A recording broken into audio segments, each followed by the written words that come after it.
West Coast Cookbook and Speakeasy with Chef Justice Putnam. Netrootsradio.com.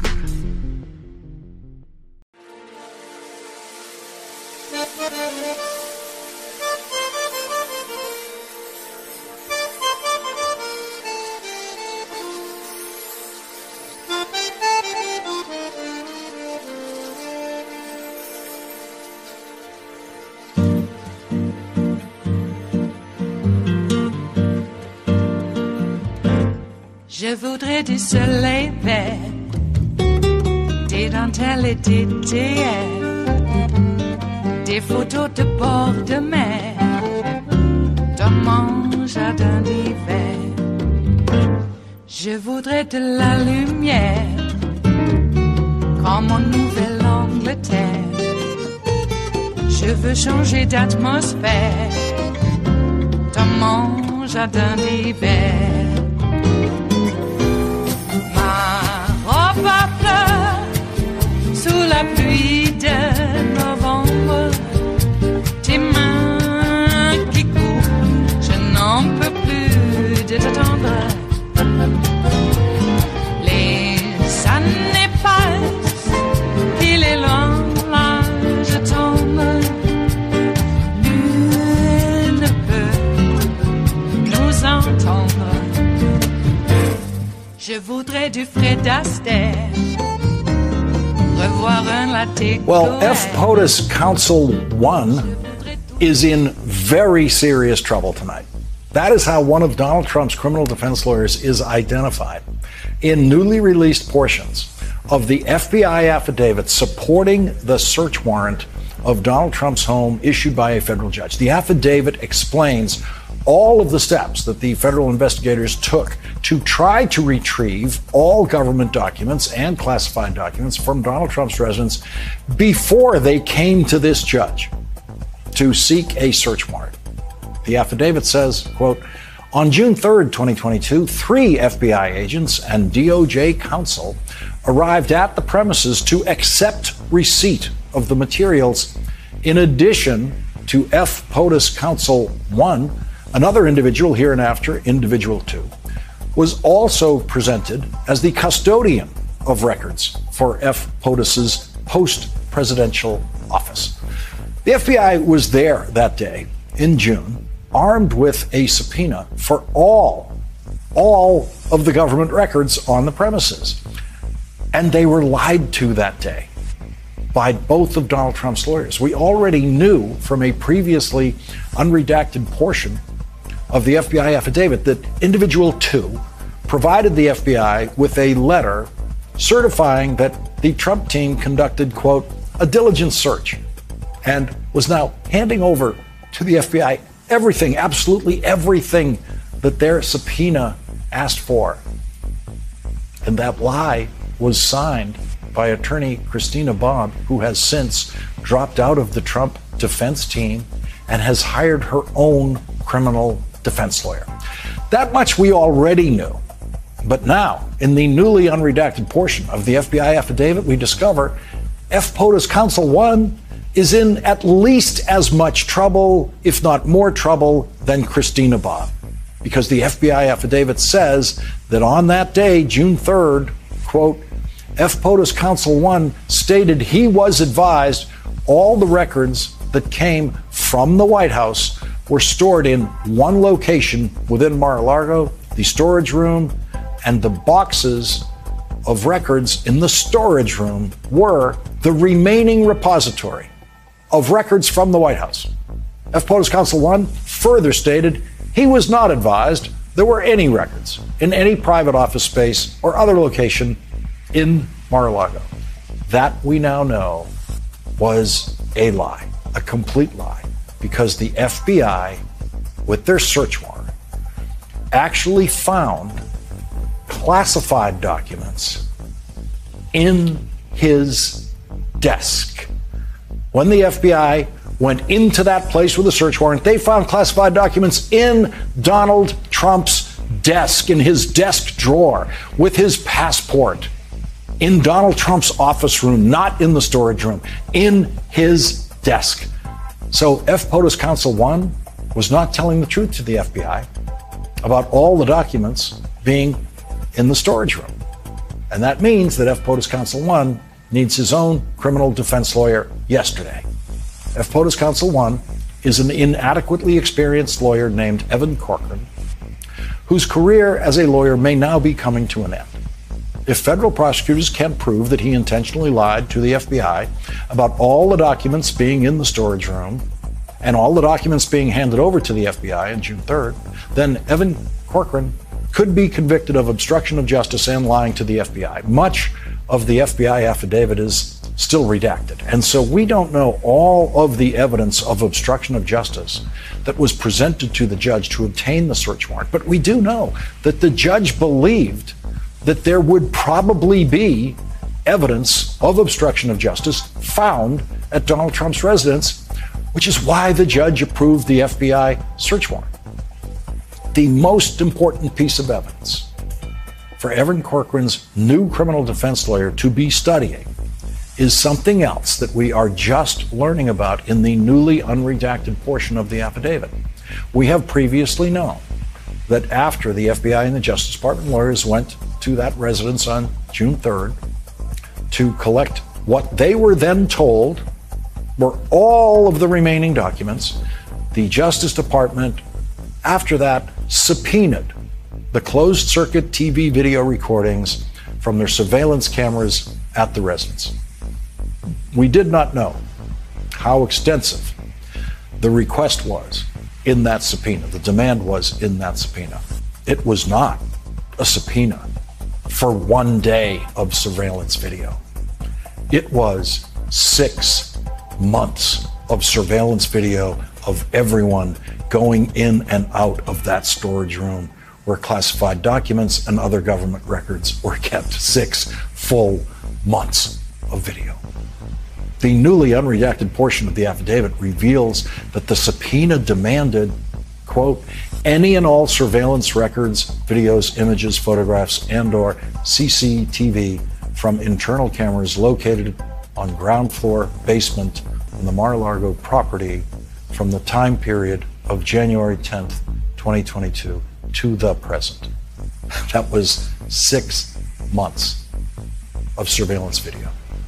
We do not yet know what the FBI saw on those 6 months of videos, but we do know that after they got those videos, that's when they went looking for a search warrant. That's when they started establishing the fact base they needed to present to a federal judge to get a search warrant. It was after seeing those videos. The possibilities are endless about what can be seen in those 6 months of videos, including Donald Trump himself, possibly going into the storage room and carrying classified documents out and up to his office to put them in that drawer, possibly in the company of POTUS Counsel 1. Evan Corcoran might be in those videos right beside Donald Trump, walking in and out of the storage room. Evan Corcoran's criminal defense lawyer needs to study 6 months of surveillance video to see how many times Evan Corcoran is seen on those videos and to see what is in his hands when he does appear on those videos. As of Monday of this week, Evan Corcoran's name still appears among the criminal defense lawyers on the signature page of the most recent filing by Donald Trump's lawyers in the case appropriately titled Donald J. Trump versus United States of America. How much longer will Evan Corcoran continue to be listed as a member of the Trump criminal defense team when he will be, no doubt, increasingly spending his time with his own criminal defense team?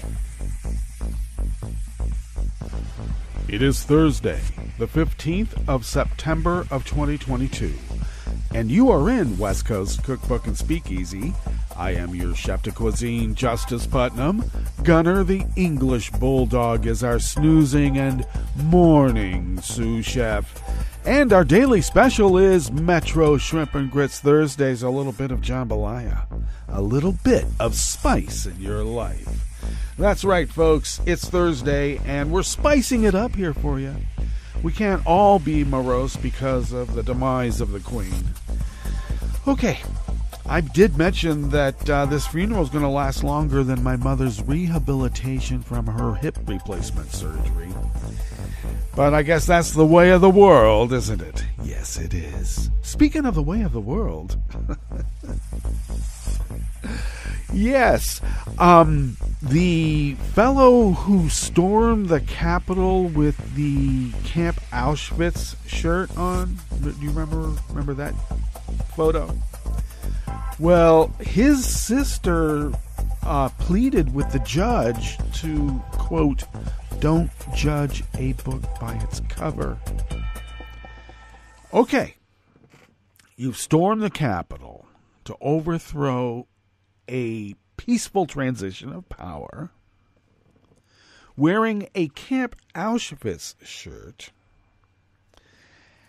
So what are we to judge all of those actions? How do we judge them, and what would the judgment be? Well, I would probably put it under the edict that you can pretty much judge a jackboot by its goose step, lady. Okay? And that's all I would have to say about that.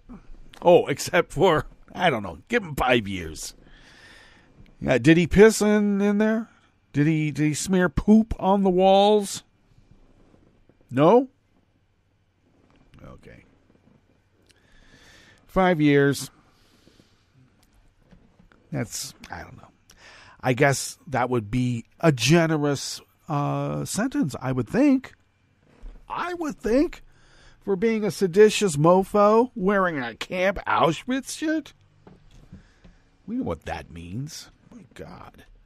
It's not like Metallica. It's not like wearing a Green Day shirt. Jeez. All right. So, 5 years, I think that not so much for wearing the Camp Auschwitz shirt, but for, storming the Capitol. And the Auschwitz shirt, I just is sort of like, shows intent, doesn't it? Sort of like Melania's coat that said, "I don't really care, do you?" All right. Okay, so we're supposed to pretend all of that didn't happen. I know. And, oh, my God, Brett Favre. Jeez. Now, I got to tell you, the inside scoop on Brett Favre is that, he was playing, especially towards the end there, but also pretty much throughout his whole career, he was hopped up on pain meds. And the medications to counteract the sleepy effects of the pain meds. A vicious cycle, I should say. And does that cause one's moral fortitude to wane? I don't know. In philosophy, one would say you have to have moral fortitude to wane to begin with. If you don't have any moral fortitude, there's nothing to wane. Yeah, his excuse is I didn't do anything. I had no idea that anything about this was wrong. Taking millions upon millions of money from poor welfare recipients and building a volleyball stadium because your daughter is going there, and that way you can have your name on the volleyball stadium. My. Okay. He didn't know he was doing anything wrong, but according to the just released email exchange between all the principals involved, he wanted to make sure that it didn't leak out that he was doing this because people would think it was wrong. People would. Your Honor, I didn't know I was doing anything wrong. I just didn't want anyone knowing about it because all those people out there would think it was wrong. All of them, Your Honor. Okay, they think they can get away with everything, don't they? Yeah. Well, when he got caught, he paid the money back. I mean, you got to hand it to him. So, I don't know. You got to dip into your endorsement bank account somewhere. Sometimes for a rainy day. Yeah, we have another sports personage, too, here at the top as we go into the Bistro Cafe, which we are actually right now. We are. This is where we begin. And we end up at the chef's table. A little bit backwards, but, you know, we serve the salad first here in the United States. In the Bistro Cafe, not. But generally, people like their salad first. Everywhere else in the world, they like it after the meal because it helps with digestion. Digestion? We don't care about that. Not in America. Yeah. Old Europe. You wanted to keep doing the things old Europe's doing? Yeah, as a matter of fact. Why reinvent the wheel except for the monarchy? Okay. Old Europe from what we like to refer to as the Renaissance. I don't know. That's a pejorative now, apparently. Can't call it the Renaissance. The Age of Enlightenment. Can't call it that. Why not?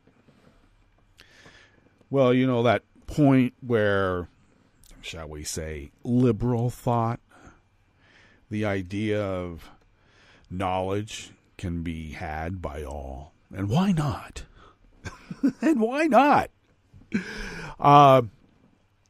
So, you know, I mean, we came from that, right? Well, apparently, no, they don't want anyone to know. If you don't know, how can then we don't have to worry about you adhering to stare decisis. What's that? Speaking of which, there was the I guess like a survey group that this fellow was doing that they had on MSNBC, in which he had interviewed younger voters, ostensibly, I believe, in their 20s or so. And they didn't know what the midterms were and didn't know who their local representative was. You know, their U.S. Congress critter. They didn't know who that was, let alone, you know, anything else. Do you know who your mayor is? What's that? Mayor? So, to me, that's an example of a concerted effort by folks such as the Heritage Foundation, the Federalist Society, etc., etc., etc., getting rid of the mandatory teaching of American civics in our schools. And of course, the attendant history of these great United States. If people don't know why and how it was that we became the United States of America, I guess we could be enamored by 10 or more days of a funeral procession. Oh, look all the glitter. Yeah, all that glitter is stolen booty. I don't mean booty. I'm talking about jewelry type booty. Okay? Well, they had some booty too, but you can't put it on a crown. The jewelry booty you can. Jeez. Let's see how difficult it is sometimes with language. Okay, that's the kind of old Europe we can do without. To be honest with you, we had a revolution to get rid of the monarchy. At least here, we wanted representative democracy. And, of course, the British loyalists embedded themselves into our government, and then when 1812 came around, they had a little bit of help burning down the White House. They did. And they haven't given up. A lot of people blame a lot of what's going on now because of the Civil War. Oh, the Civil War never ended. I propose that the Brits have never stopped trying to take back the colonies. Just saying. Yeah. When they started attacking the French and said, oh, we have to call them freedom fries. That's a British loyalist right there, embedded within the machinery of our great United States. How dare they? Yep. They start dissing the French, you know, they're trying to rot us from within. Turn allies against allies. Anyway, we have enough in the curated part of the show here. Some quite serious ones too that have some breadth in terms of the reported. So we should get right on into it. And why don't we? So coming up here in the Bistro Cafe of West Coast Cookbook and Speakeasy, yes, at the top there, Lawrence breaking it down about how another one of Trump's lawyers is in very, very serious trouble. Another one. Then on the rest of the menu, the Los Angeles County Sheriff arrested 2 prominent critics of the department. One, a county supervisor, Sheila Kuehl, on trumped-up corruption charges that the district attorney previously refused to prosecute, but that doesn't matter to Villanueva. Doesn't. California sued Amazon, accusing it of anti-competitive behavior. Oh, really? Finally. And Phoenix Suns owner Robert Sarver is a racist, a sexist, and so rich that it just doesn't matter. After the break, we move to the chef's table, where Typhoon Muifa threatens several major Chinese port cities. And following a similar withdrawal late last week, a woman accompanied by activists and brandishing a toy pistol broke into a Beirut, Lebanon bank branch and took $13,000 from her trapped savings to pay for her sister's cancer treatment.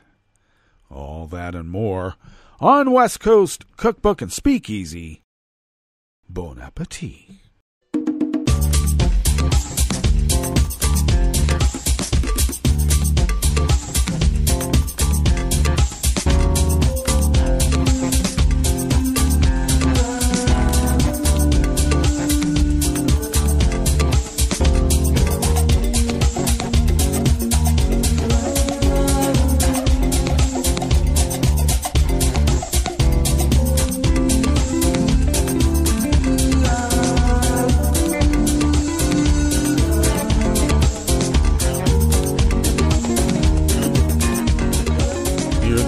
Of our homepage at netrootsradio.com. To the right of the page is the chat room link, and the chat room is monitored by Kelly Lincoln, and we thank Kelly for doing so. Across the page from the chat room link to the left, there is our link to our Patreon page, and if you could become a recurring Patreon of Netroots Radio, maybe how about send us what you might spend on an espresso-type coffee drink once a month? It really does help us pay our bills, and that way we are able to fly under the radar and continue this powerhouse of resistance against those dark forces arrayed against representative democracy here in the United States, but also around the world.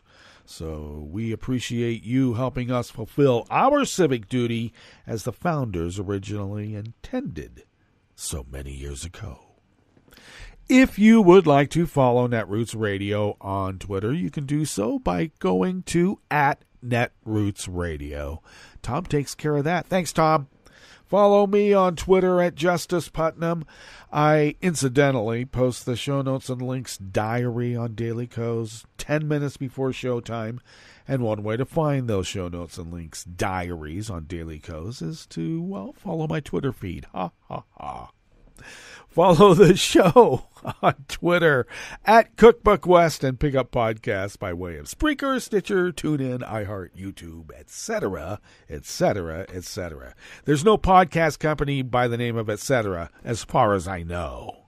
But if there was, you can find our podcast there too. We are everywhere. Alrighty, speaking of everywhere, boy, we got another one of these Rampart Divisions F-up. So you don't know what that was? Look into it. It was quite a stunning affair. And this one is quite stunning in its own right. And we look into this first offering here brought to us by Aileen Checkamedian from the Los Angeles Times, because they're right there in the know. Los Angeles County Sheriff's investigators searched the house of County Supervisor Sheila Kuhl on yesterday, as part of a criminal investigation into a county contract awarded to a nonprofit organization. Oh, really? A few minutes after 7 a.m., a deputy pounded on the front door of the supervisor's Santa Monica property with several other deputies lined up behind him. "Sheriff's Department, we have a warrant. We demand entry," he shouted. Kuhl appeared shortly after and was handed some paperwork. Several deputies went inside. A barefoot Kuhl was escorted away from the house and her phone was taken from her. Inside, sheriff's investigators could be seen opening and closing doors. One deputy appeared to be taking photos or videos. A copy of the warrant, signed by Superior Court Judge Craig Richmond — we'll have a little bit more to say about this fellow — showed that the search was tied to an ongoing probe into Peace Over Violence, a nonprofit run by Patty Giggins, a member of the Sheriff's Civilian Oversight Commission and a close friend of Kuhl's. Both Kuhl and Giggins have clashed fiercely with Sheriff Alex Villanueva and have called for his resignation. Sheriff's investigators also searched Giggins' house, her nonprofit's offices at the LA County Hall of Administration, and the headquarters of the county's Metropolitan Transportation Authority, which awarded contracts to Giggins' organization. The warrant to search Kuhl's house authorized investigators to seize any documents or electronic files related to the Peace Over Violence contract acquisition. In a brief statement, the Sheriff's Department announced the searches but declined to provide details, citing the ongoing criminal investigation that they initiated themselves, because that's the way they are. Later, though, in an unusual move, the department posted to its website a detailed statement about the case that investigators submitted to Richmond when they sought the warrants. In it, investigators claimed an array of bribery and other crimes related to the contracts may have been committed, including bribery of a county supervisor. Later yesterday, Wednesday, the county district attorney's office said in a statement that prosecutors were not consulted or aware of the search warrants that were served today. In this case, because we did not review the warrant beforehand, we do not intend to defend it if challenged in court. The district attorney's office said that last September, sheriff's investigators presented the evidence they had gathered after the Peace Over Violence contracts and asked prosecutors to consider filing criminal charges. Prosecutors refused, finding the evidence did not prove criminal conduct beyond a reasonable doubt. The Sheriff's Department indicated it would keep investigating, and we have not had additional contact on the matter, the district attorney's office said.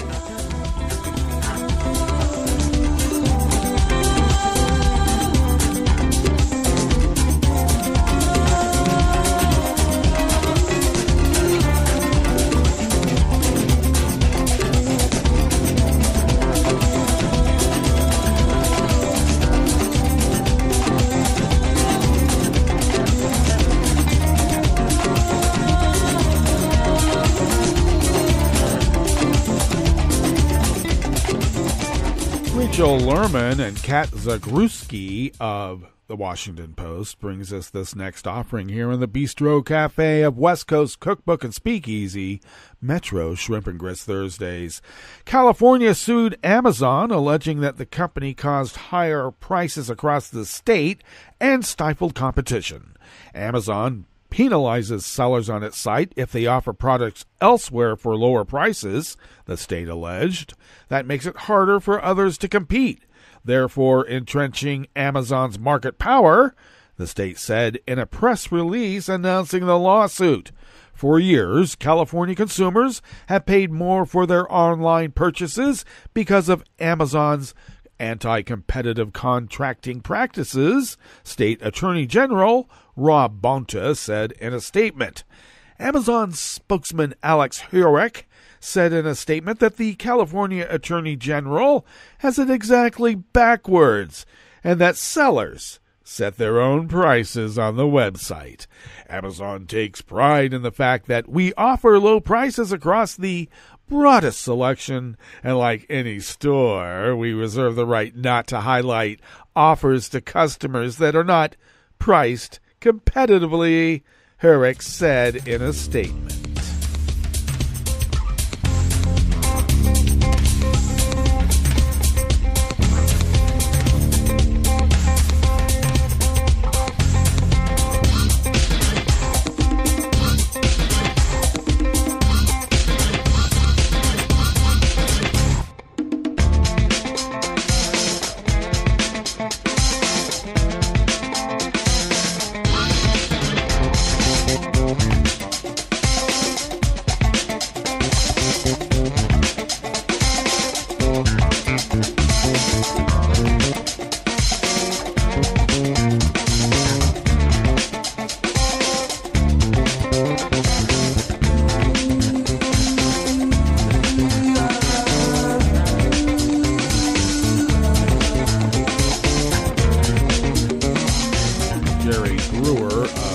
Washington Post brings us this final offering here in the Bistro Cafe of West Coast Cookbook and Speakeasy.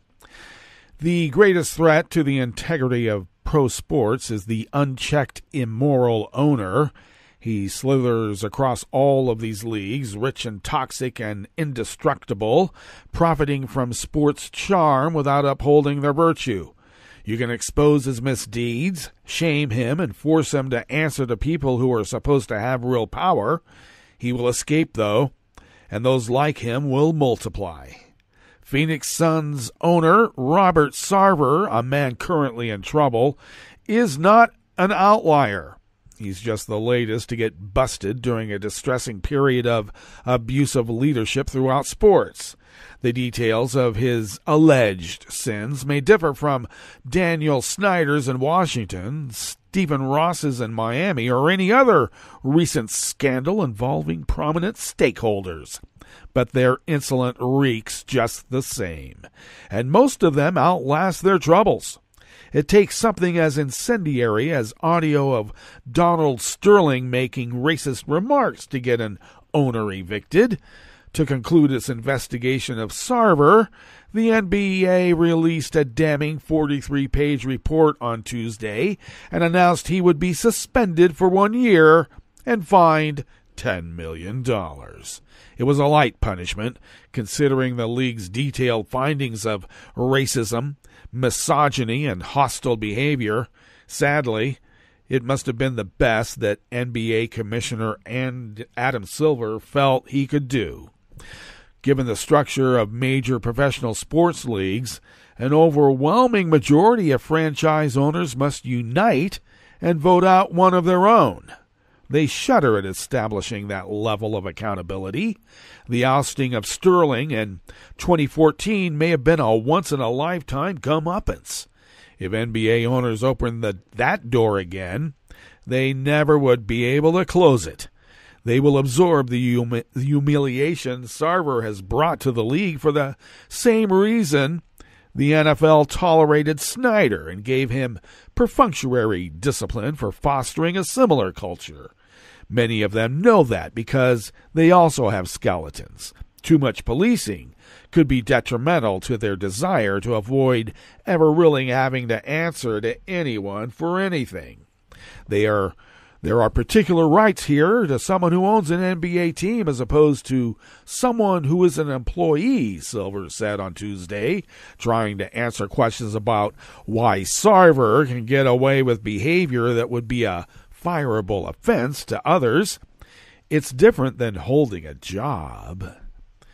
Sarver has left his partners around the NBA with an enormous mess 2 weeks before training camps open.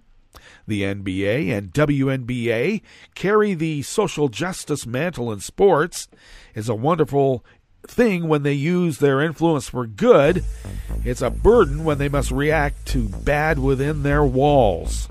The expectation is higher, and the pushback reflects that. Civil rights leaders are appropriately calling out the sport for going easy on Sarver. You can read the rest of the article by going to the show notes and links, so please do. And now we need to get to our break. And when we get back from that break, we will go through weather from around the world, and we will finish up with the stories that we've curated for you today. You are listening to West Coast Cookbook and Speakeasy, and we will be right back. You are listening to netrootsradio.com. Please hang up and try again.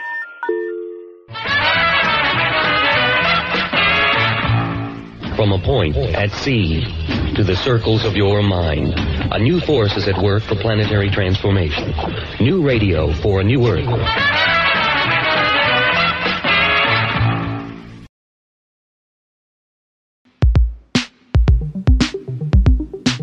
This is Scientific American's 60-Second Science. I'm Camilo Garzón. In July, the White House released the first image of the collection of pictures from the James Webb Space Telescope, the JWST, during a preview event with President Joe Biden. 6.5 months ago, a rocket launched from Earth, carrying the world's newest, most powerful deep space telescope on a journey 1 million miles into the cosmos. It's a new window into the history of our universe. And today we're going to get a glimpse of the first light to shine through that window. It was a high-resolution image of a cluster of distant galaxies known as SMACS 0723. It was the deepest, sharpest infrared image of the universe, ever. The image had to be seen to be believed, and on that day, it was everywhere to see and ponder, from the big screen in Times Square to trillions of small screens around the world. But what if you are physically unable to see it? SMACS 0723. The background of space is black. Thousands of galaxies appear all across the view. Their shapes and colors vary. Some are various shades of orange, others are white. Most stars appear blue and are sometimes as large as more distant galaxies that appear next to them. A very bright star is just above and left of center. It has 8 bright blue long diffraction spikes. Descriptive, scientific, and if you were unable to see, you would, for the first time, be able to construct a mental image of what the rest of the seeing world saw. When I think about people listening to the alt text that we write, I want it to be like listening to a book, where you imagine the scene, all the characters in the scene, and in these cases it might be galaxies and stars as the characters, all the activity in it. That's Claire Blum, principal science writer at the Space Telescope Institute in Baltimore, Maryland, the operations center for the Webb telescope. And alt text, as you might have gathered, is an official way to describe and make accessible the contents of an image to someone that might not be able to see it with their own eyes. In 2020, it was estimated that over 1 billion people on Earth live with vision impairment. That's according to the International Agency for the Prevention of Blindness. So, if many millions around the world were following the news of Webb's first image, the number of viewers who actually couldn't view it was likely significant. That image's alt text has likely been heard by multitudes. But alt text can go further than just a visual description. It can even add context to an infographic or a graph that might not be clear to all that take it in, whether by looking at it or listening to it described. At its best, alt text also helps kind of fill in the gaps for what you might be missing if you can't access the whole image completely. Margaret Carruthers, also of the Space Telescope Science Institute. Everyone's perception is different. Details of the science might be evident to an astronomer or a scientist, but it is not going to be immediately evident to a member of the public who does not have that educational background. That's Claire Blum again. So that's why it's so important that we had a team of educators and scientists going through and just double-checking us. Did we cover everything, but also did we attempt to describe some of the science? Both Blum and Carruthers say that alt text represents a merging of science and art. But it's also critical work, because no one should be left out of the experience of taking in our universe in a new way. For me, it's a bit of awe first, but then, okay, that's the hook. Now you're into this, let me tell you what's here. So then being able to describe, for example, the star at the center of a planetary nebula, and then describing the scene of gas and dust around it, being able to compare it to, wispy or translucent fabrics. Even if somebody hasn't seen fabric blowing in the wind, they perhaps have felt it and understand the differences in the weights of fabrics. But either way, the goal is to paint a picture with the writing to be complete, to provide the whole as much as possible. It's not a one-to-one, but it's providing somebody that same in-depth experience, that opportunity. A kind of adaptation and translation that still communicates and paints a picture as well as it can. Carruthers agrees. So in that way, it is very much like a translation where somebody translating poetry might focus on, one word over another to kind of convey the feeling or the intent of the poetry. For the web's first images, they wrote descriptions that were both scientifically accurate, illuminating, and I might even say poetic. Here's Blum reading one of her favorites. This frame is split down the middle. Webb's mid-infrared image is shown at left, and Webb's near-infrared image on the right. The mid-infrared image appears much darker, with many fewer points of light. Stars have very short diffraction spikes. Galaxies and stars also appear in a range of colors, including blue, green, yellow, and red. The near-infrared image appears busier, with many more points of light. Thousands of galaxies and stars appear all across this view. They are sharper and more distinct than what is seen in the mid-infrared view. Some galaxies are shades of orange, while others are white. Most stars appear blue with long diffraction spikes, forming an 8-pointed star shape. There are also many thin, long orange arcs that curve around the center of the image. Beautiful. Here's Carruthers reading one of hers. The background is deep blue with scattered points of light of different size and brightness. Running from left to right through the middle is a jagged line representing a light spectrum, a graph of brightness versus wavelength of light. The area below the spectrum has a rainbow pattern from red on the left to purple on the right. The coloring is semi-transparent. The blue starry background is visible behind and fades out toward the bottom. In the middle, superimposed on the starry background and part of the spectrum, is a large hexagon outlined in gold with 2 hexagonal outlines behind it. Within the hexagon is an illustration of space with shapes representing objects and materials at different distances and points in time that Webb is investigating. A large planet with hints of cloud formation, beams of matter jetting out from the center of a galaxy, galaxies of different shapes and sizes, nebulous cloudy wisps, and stars with 8-pointed diffraction patterns. Thanks to the team from the Space Telescope Science Institute for describing these jaw-droppingly beautiful images in such a powerful and scientifically accurate way. For Scientific American's 60-Second Science, I'm Camilo Garzón.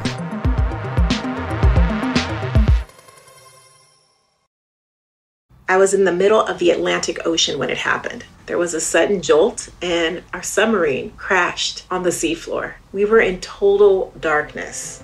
That's Dr. Dejana Figueroa, a marine biologist and STEM teacher, talking about a deep sea dive she'll never forget. It's funny, when I was a kid, I was afraid of the ocean. And there I was, 2 miles below the surface. But as a scientist, you prepare for that. Using our training and a little creativity, we fixed the sub and finished our experiments. The dive was just too important. Every dive gives us glimpses at things few people ever get to see. Glowing creatures, fiery undersea volcanoes. When we got back to the surface, I kissed the ground and called my mom, of course. But you know what? I wouldn't trade that dive for anything. Dr. Figueroa uses her passion for STEM to discover new things and make the world a better place. She can STEM, so can you. Check out She Can STEM for more stories and inspiration. A message from the Ad Council. This program is presented by the Centers for Disease Control and Prevention. Good eating habits developed in childhood can last a lifetime, but getting children to eat their fruits and vegetables is a common problem. Eating them adds important nutrients, helps control weight, and reduces the risks for many serious illnesses. Children in the U.S. are eating more fruit. However, 60% of children get fewer fruits than recommended, and 93% don't get enough vegetables. Child care, schools, and school districts can help change this by meeting or exceeding federal nutrition standards for meals and snacks, including fruits and vegetables wherever food is offered, and helping children learn about and taste fruits and vegetables. At home, parents can eat a variety of fruits and vegetables with their children and provide them as snacks, even if it takes many tries. Also, parents can include their children when shopping for, growing, and preparing fruits and vegetables. To learn more, visit cdc.gov/vital signs.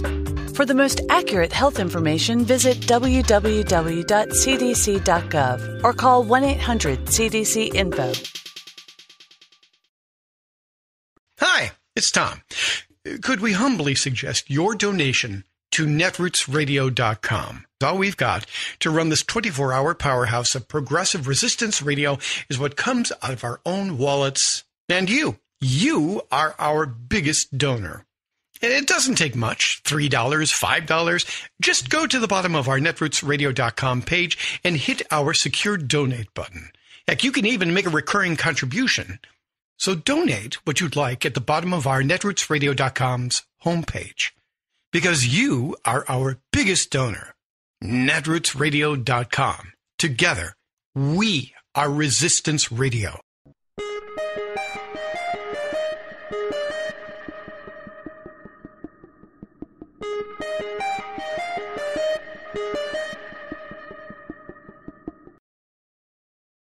What is the Speech and Debate Clause, and why should you care? I'm Bill Newman, and this is the Civil Liberties Minute. In November 2020, Senator Lindsey Graham made telephone calls to Georgia Secretary of State Brad Raffensperger, the state official responsible for overseeing elections. State prosecutors now want Senator Graham to testify before the state grand jury that is investigating potential illegalities surrounding the 2020 presidential election in that state. But Senator Graham is claiming in federal court that he can't be required to testify because of the Speech and Debate Clause. The Speech and Debate Clause, part of Article 1, which sets forth the powers of Congress, says that senators and representatives for any speech or debate in the House or the Senate shall not be questioned in any other place. And the Supreme Court has clearly ruled that the Speech and Debate Clause extends to legislative activities that are part of the elected official's job. So, with regard to Senator Graham's case, the federal district court has ruled that the Speech and Debate Clause does shield Senator Graham from having to answer questions that would intrude on his legislative fact-finding. But the court also ruled that the Speech and Debate Clause does not prevent questions that would inquire about potentially pressuring election officials to change the election results and related matters. The case now heads back to the Court of Appeals, where Mr. Graham's brief is due by October 11th. An important decision on the Speech and Debate Clause is forthcoming. The Civil Liberties Minute is made possible by the ACLU because freedom can't protect itself. Make sure you're registered to vote. Go to rockthevote.org. Vote for Democrats up and down the ticket. This message, a public service from all the fine people of netrootsradio.com. I'm Rick Smith, and this is Labor History in 2. On this day in labor history, the year was 1845. 5,000 female workers at the Allegheny Cotton Mill went on strike for a 10-hour workday. The fast streams around Pittsburgh and Allegheny City were ideal to power cotton mills. The mills were overheated and filled with dangerous dust. Many of these women and child workers suffered from work-related lung diseases. The 7 factories of Allegheny City employed about 1,500 young women. These women earned between $2.50 and $6 a week. They worked from sunrise to sunset, 6 days a week. Children made $3 a week at most. In 1843, factory owners cut wages even further. In the 1940s, a woman who had worked in the mills noted, "The ear filled with the noise of thousands of spindles." Anger over the deplorable working conditions grew. In early 1845, the women and children had had enough. They walked off the job and demanded a 10-hour workday and a living wage. Men supported them by gathering to protect the women from police attacks. After holding out for a month, the women began to return to work to survive. Some of the remaining strikers decided to try and remove the returning workers from the mills. They armed themselves with axes, but could not dislodge the workers. Public opinion turned against the striking women. Then, in September, workers marched on one of the largest area mills. The women broke down the factory gates and forcibly evicted the scab workers.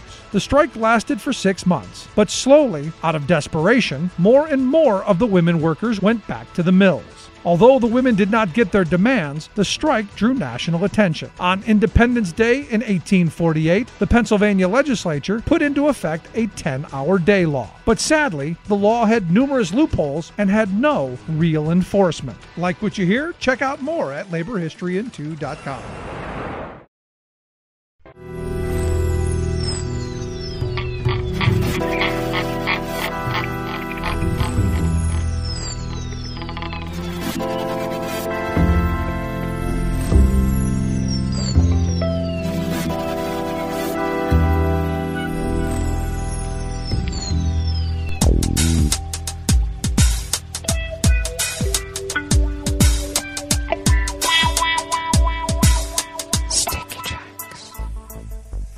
Thank you for accompanying us here to the chef's table at West Coast Cookbook and Speakeasy, Metro Shrimp and Grits Thursdays.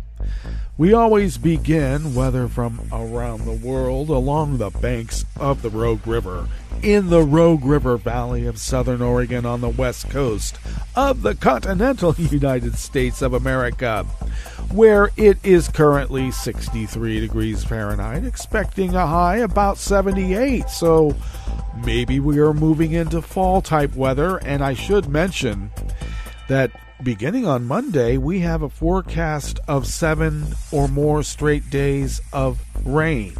Now, that may dry up, no pun intended, so we'll keep an eye on it nonetheless. Looks like we'll have some clouds this morning. Will give way to generally sunny skies for the afternoon, with winds out of the northwest at 5 to 10 miles per hour. Mainly clear tonight with lows in the mid to low 50s. Winds out of the northwest at 5 to 10 miles per hour. And then partly cloudy skies tomorrow with highs only in the mid 70s. Winds out of the northwest at 5 to 10 miles per hour. Ragweed pollen is the dominant pollen being tracked right now here in Rogue River proper, and it is in the moderate range. The air quality index for the region, though, is good at 29 parts per million, and that daytime UV index remains in a fall high range at level 6. Barometric pressure is holding steady at 30.06 inches. Visibility is up to 10 miles, and relative humidity is at 68%. Weather from around the world is brought to you by a crowd of crowdsourced weather stations that a crowd crowdsources from around the world. London is 66 and partly cloudy and fully morning. Paris is 73 and mostly cloudy. Rome is 81 and partly cloudy with an active disruption due to rain, or an active watch due to rain, and they are also having quite violent thunderstorms in the forecast as well. Kyiv is 61 and cloudy. Kabul is 68 and clear. Hong Kong is 85 degrees and fair. Tokyo is 72 and partly cloudy. Sydney, Australia is 58 and cloudy. San Francisco, California is 52 and mostly cloudy. And continuing their small craft advisory, on the bay and offshore, and New York, New York is 70 degrees Fahrenheit and sunny. And that is weather from around the world, brought to you by a crowd of crowdsourced weather stations that a crowd crowdsources from around the world.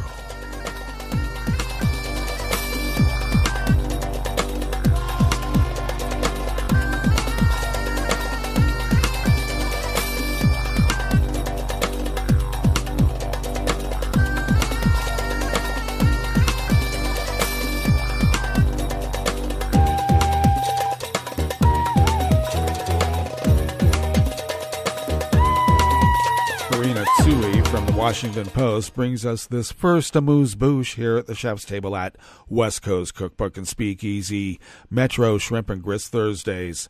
Chinese authorities bracing for the violent winds and torrential rain of Typhoon Muifa canceled flights and trains in metropolitan Shanghai yesterday, Wednesday, and shut down some of the country's busiest commercial ports. The closures suspended work for millions of people as China prepared for the storm, which by Wednesday evening had made landfall on Sushan Island in the eastern province of Jiangxing. The Chinese Meteorological Administration hoisted a red alert, the strongest warning in the country's four-tier typhoon system. Winds were recorded at about 98 miles per hour. The typhoon is the 12th major storm to hit China this year and could affect up to 12 provinces. Threat of landslides forced the evacuation of more than 1.3 million people from Jiangxing, which is one of the world's busiest ports.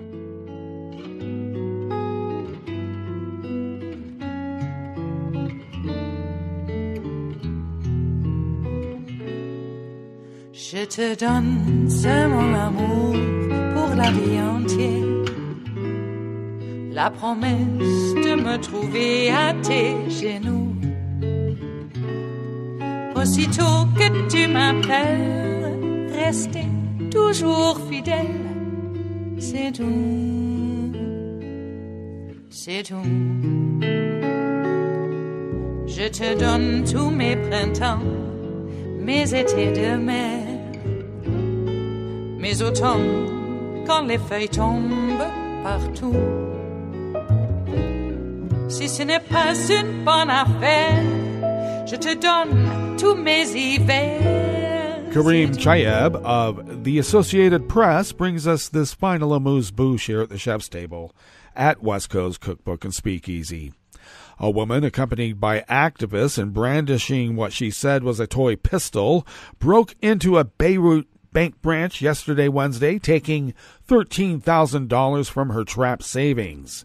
Salih Hafez told the local TV station there that she needed the money to fund her sister's cancer treatment. She said she had repeatedly visited the bank to ask for her money and was told she could only receive $200 a month in Lebanese pounds. Hafez said the toy pistol belonged to her nephew. I had begged the branch manager before for my money, and I told him my sister was dying, that she did not have much time left, she said in the interview. I reached a point where I had nothing else to lose. Lebanon's cash-strapped banks have imposed strict limits on withdrawals of foreign currency since 2019, tying up the savings of millions of people. About 3/4 of the population has slipped into poverty as the tiny Mediterranean country's economy continues to spiral. Hafez and activists from a group called Depositors Outcry entered the BLOM bank branch and stormed into the manager's office. They forced bank employees to hand over $12,000 and the equivalent of about $1,000 in Lebanese pounds. Hafez said she had a total of $20,000 in savings trapped in that bank. She said she had already sold many of her belongings and had considered selling her kidney to fund her 23-year-old sister's cancer treatment.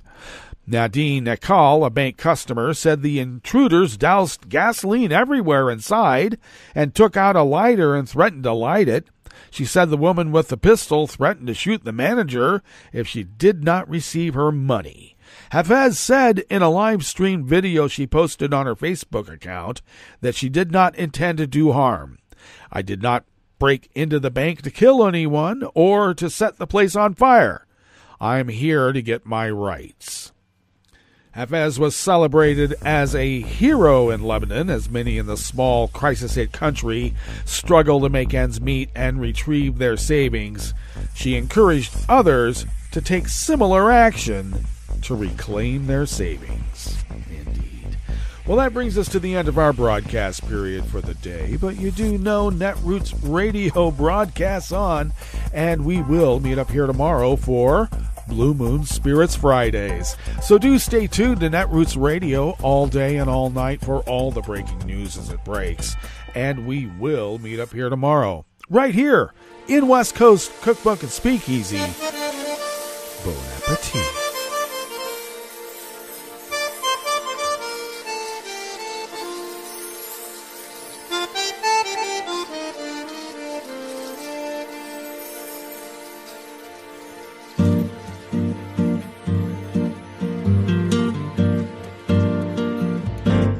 Je voudrais du soleil vert, des dentelles et des théâtres, des photos de bord de mer, dans mon jardin d'hiver.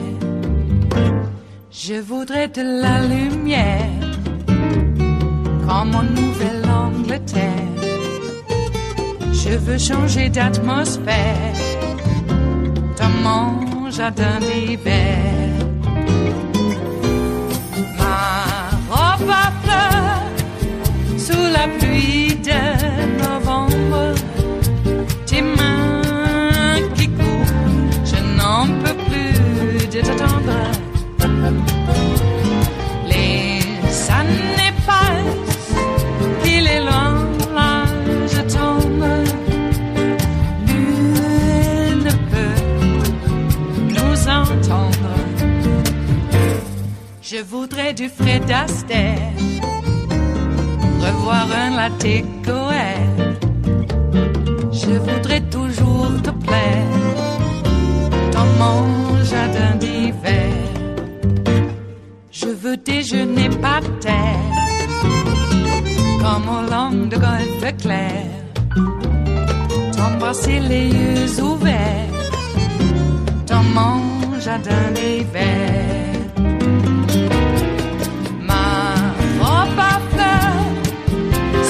Pluie de novembre, tes mains qui courent, je n'en peux plus de t'attendre.